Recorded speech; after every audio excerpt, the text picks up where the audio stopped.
রাস্তা বন্ধুর বান্ধবীরা কেমন আছো তোমরা? আজকে যদি তোমরা ভালো আছো, আমার একটা ছোট্ট ব্লগে তোমাদেরকে স্বাগত জানাই। আজকের ব্লগটা অনেকটা স্পেশাল, কারণ কি আমার পাশে আছে একটা গাঞ্জা খাওয়া লোক। লোক বলতে পারবো না, এটা একটা ব্রাদার হয়, আমার ছোট ভাইয়ের মতো হয়, কিন্তু এটাকে বিশেষত্ব একটা আছে। এই খায় খৈনি, গাঞ্জা, রাম, চুল্লু, বিয়ার সব কিছুই খায়।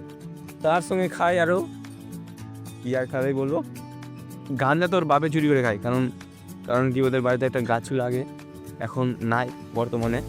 কিন্তু একটা মজার বিষয় হলো কি, এর বয়স যখন 15 অথবা 16, এই খাই খৈনি, বিড়ি, সিগারেট, আমি গুনবি, খৈনি, বিড়ি, সিগারেট, রাম, বিয়ার, চুল্লু, তারপরে পচেনি, আমাদের দিকে পচেনি বলে একটা ভাতের মতো পাওয়া যায় ওটা, তারপরে তারি, খেজুরের না ভাই, তাহলে তারি, তারপরে খাই কি 100, তারপর B7, রাম, সফট ড্রিঙ্ক সব খাই অল্প হয়েছে।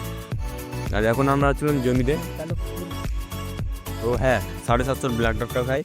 আর আমাকে দেখে মাতাল মাতাল মনে হচ্ছে, কিন্তু আমি খাই না ভাই এইসব। সব কিছু খাই ও, মারবো বুঝি মুখে, না মুখ ভাঙি দেবো। সব কিছু খাই গাইস। তো আমি এখন আসছিলাম জমিতে, জমি থেকে আসলাম, লোকের এগুলো তুলে নিয়ে আসলাম। আমি একাই না ভাই, এই শুয়োরের বাচ্চাটা তুলছে, এই যেখানে আছে। আর এর মুখটা দেখে নাও, কান্ডু সুদা।